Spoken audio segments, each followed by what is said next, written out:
So, after many years of the Chinese government really hammering down on some of their biggest tech giants like Tencent and Baidu and others with regulations and fines and trying to weaken their power, well, the giant conglomerate Alibaba, which is like sort of considered the Chinese version of Amazon, they surprisingly came out and announced that they're going to be splitting up their giant company into 6 different parts. And this is huge news, guys, because imagine you're like an Amazon shareholder or some other giant like Microsoft or Google, and they announced that they're going to be breaking up their company into 6 different ones, 6 different smaller parts. That would definitely be a big shock to you as an investor. Well, as someone who actually owns Alibaba stock myself, I thought it'd be fun to just do an update video, let you guys know. You know me, guys, whenever a big change happens to a major stock, especially a stock that I own myself, I want to try to do an update video and let you guys know how I feel about it. So in today's video, we're going to run down exactly what's going on here, what it means for the company and the stock, how the market is reacting to it, and what my personal thoughts are on it as well. And of course, as always, I'll let you know if I plan to buy, hold, or sell any of my shares of Alibaba stock. I'll let you know that too. So hope you enjoy this video. Hope you appreciate the update. If you do, please hit that like button. Please subscribe. Really helps the channel. But thank you for all the support. Let's go ahead. Not waste any more time, guys. Let's jump into this. We got a few things to cover here, and it's all pretty interesting.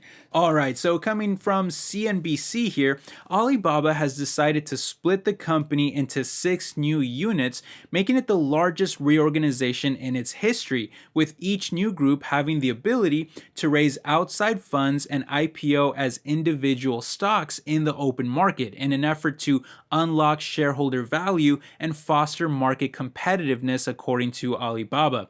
And as a reaction to it, Alibaba's stock initially climbed by almost 15% on the day it was announced, which was about a week ago, but we'll take a closer look at that in just a second. According to the announcement, though, each unit will be led by a different CEO and board of directors, and they'll be separated as follows. One will be Cloud Intelligence Group, that will house their super important and highly profitable cloud computing business, which is probably why the Alibaba's own CEO will be running it, because of how important it is. But there will also be one Taobao and Tmall Commerce Group, focused on their online shopping platforms, Taobao and Tmall. However, it will not include their international businesses like AliExpress and Lazada. Instead, those will form their own group called Global Digital Commerce. There will also be a local services group focused on their food delivery service as well as mapping. There will be a Cainiao Smart Logistics Group focused on all of their logistics services. And finally, there will be a digital media and entertainment group that includes all of their streaming and movie businesses and media and all that stuff. Now, there's no word on exactly when these different groups may go public individually, but at the moment, it does look as though Alibaba will maintain majority control of each of them under one roof and just have them operate independently as their own company, focusing on their own specific business. And then over time, they can each decide to raise funds and go public depending on their own specific needs, which is exactly what the CFO said. Basically, that they'll be strategically deciding for themselves. Alibaba will, as a owner, they'll be deciding what to do with each group over time. So what exactly does that leave me with here as a shareholder of Alibaba stock going forward? Well, at least to my understanding, based off what I've read, I believe that Alibaba will just continue to operate a bit more like a holding company that owns majority control of these smaller individual companies, rather than just being this like singular giant behemoth. So to give you an example, it'd probably be a little bit less like Amazon and a bit more like maybe something like Warren Buffett's Berkshire Hathaway, who is also a holding company in their own right, and they own these smaller companies like Geico Insurance or Duracell Batteries or Fruit of the Loom, things like that. And so Alibaba will operate in a similar fashion, but they're also going to have that ability to just completely break off these individual companies whenever they want to and have them IPO and be their own stocks too, which then they can either raise funds from that or they can continue to hold a sizable stake in those companies. There's multiple ways that they can benefit from that as well. So they'll have different options here and a lot of flexibility. And so then as a Baba shareholder, if they spin off some of these companies into new stocks, I might get some of that stock, or I might get exposure to them just still through Alibaba. There's so many different things that can happen here. A lot of it can be good and some of it can also be bad. There's definitely some risk here because of all the uncertainty, because at the end of the day, Alibaba could just decide to hold on to everything. They might slowly sell things off or spin things off in the future. It could take many years for some stuff to materialize. So there's quite a bit of uncertainty there. We don't exactly know how all of this is going to play out. And uncertainty is generally not considered a good thing when talking about stocks, especially though in the case of Chinese stocks who have a VIE structure where as a foreign investor you have very little protection. They can do all kinds of shady things, and they have in the past, that completely screw over foreign investors. So you have to be careful there. You have to be very vigilant. You got to be paying attention to everything they're doing. And so that's kind of a negative of it. But assuming that Alibaba does have shareholders' interest in mind, which again is not guaranteed, but assuming that they do, well, this restructuring, I think, can actually be a great move for them and for shareholders. And there's a couple different reasons why I feel that way. First of all, the smaller but now more focused and streamlined businesses will likely run more efficiently, which is a sentiment that most analysts seem to be sharing. And in a letter to employees, Alibaba's CEO said that the restructuring would enable the company to become more agile, enhance decision making, and respond faster to any changes in the market. So basically saying that the individual companies will run more efficiently as a smaller kind of separate entity because they can allocate all of their resources into their own individual tasks and focus solely on their own business and what they specifically need, rather than having to run as part of a much larger giant corporation that has so many moving parts everywhere. Another major pro is that the businesses can now become less of a drag on each other, which is why credit sites maintained an outperform rating on the stock, because rather than Alibaba having to fund unprofitable business lines, those specific units can now raise funds on their own, including through an IPO, which will have a positive credit effect on Alibaba as it reduces the cash burn and leaves them collecting more from the profitable businesses instead of the unprofitable ones. On top of that, the restructuring will likely result in less regulatory scrutiny from the Chinese government that's been handing down harsh penalties to their biggest tech giants in recent years in order to lower their power and keep them in check. In fact, Alibaba recently received a record-breaking fine of almost $3 billion, and that was for monopolistic practices. So imagine how much less scrutiny they would face if they just break up into smaller companies that, at least on paper don't really look as threatening and can always be spun off completely if they need to as well. In fact, we've actually seen some of Alibaba's peers already do similar restructuring things in recent years for the same exact purpose. The Chinese tech giant Tencent, for example, did some restructuring of their own, which allowed them to expand their non-gaming divisions at a time when regulators were attacking them really hard for their gaming segment. And they even spun off Tencent Music into a brand new IPO as well. Alibaba's biggest e-commerce rival, JD.com, also spun off their healthcare and logistics divisions into new IPOs as well, with JD Health being the biggest IPO of 2020 in Hong Kong, while JD Logistics had a similarly strong debut.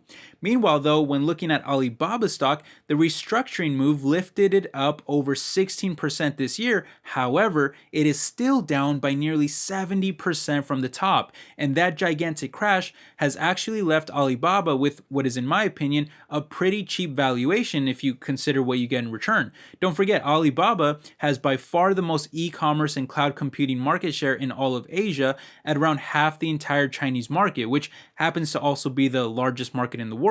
They also control the most cloud market share in Asia and have even surpassed Google in the infrastructure as a service market, where they are actually ranked third in the entire world, only behind Amazon and Microsoft. Plus, they're investing in huge growth opportunities like streaming, electric vehicles, artificial intelligence, and they even just announced recently that they'll be launching their own version of an AI chatbot to compete with Microsoft's ChatGPT and Google's Bard, although this one will obviously be tailored more so for the Asian markets. But don't get confused into thinking that Alibaba is just a Chinese company alone. Their total users surpass over 1 billion in China, but also over 300 million internationally as well, which is crazy to think about. And all of that has led to gigantic financials over the years. In fact, after the stock crashed, their price is now about as low as it's ever been over the past decade, yet we know that their sales have actually more than doubled over just the past couple years alone. So how can a company that is multiple times larger actually be priced even cheaper? You're talking about a price to sales ratio that has now fallen from over 30 all the way down to just around 2 today. That's close to 70% cheaper than their 10-year average. And it's the same story when looking at profits. And mind you, profits are tanking right now because of the horrible macroeconomy and all the supply chain issues and lockdowns and regulations and everything else that Chinese companies keep having to deal with that really hurts their margins. But you can still see a forward price to earnings ratio of about 15 right now for Alibaba. For context, their average PE ratio over the past 10 years is 44. So it's about 77% cheaper than that average PE if you use next year's earnings expected for the calculation. And so that leaves us now with the final kind of overall question of whether this stock is a buy, hold, or sell. Well, considering everything that we looked at here, when looking at the overall total picture, looking at everything you get in return for the price that you pay, I still continue to think that Alibaba is one of the most attractive stocks out there. Unfortunately, though, it is also very high risk as well, and that's especially the case because of that Chinese VIE structure.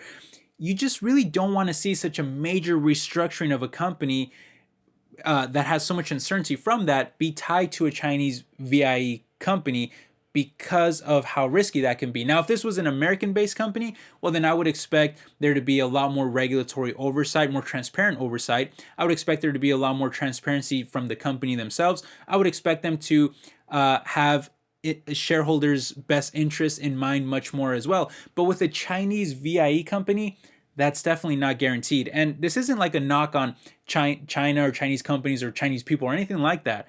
I'm just talking about this from an investment standpoint. You have to acknowledge the risk that you take with these type of stocks.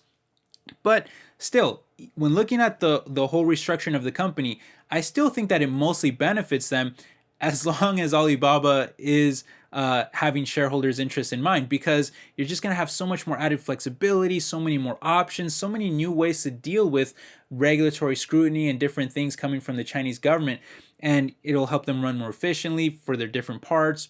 It'll improve cash burn, different things like that. So all the things we discussed, I think it's all a net positive. And so I still consider the stock a buy overall, but it is a high risk speculative stock as well.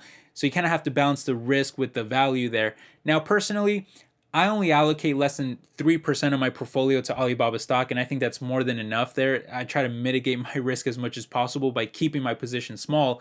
And that's kind of the position that I want in it. So I probably won't be buying more shares at this time, unless maybe it keeps going lower and just gets too attractive to ignore.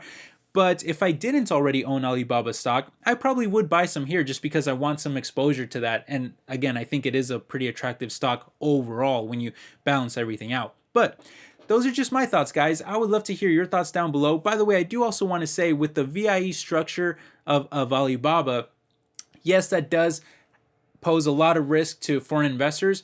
At the same time, though, I just feel like Alibaba is such a massively large global company with so much investment from foreign money that I'd be very surprised if they did something really shockingly bad that just really like screwed over foreign investors. I think there'd be a lot of backlash. I think that would really hurt their brand. I think it would hurt China's brand and reputation. So I don't expect that to happen, but like I said, anything is possible. So you have to pay close attention if you're investing in a stock like this. Got to be very vigilant about it because, yeah, at any moment they can do some really shady stuff. So anyway, those are my thoughts, everyone. I'd love to hear your thoughts down below. Always do your own research, make your own decisions, but let me know what those decisions are. I'd love to read them and have a conversation with you. I wish you all the best. I hope you're all doing well out there. And I will catch you in the next video, my friends. Take care, everybody. Bye-bye.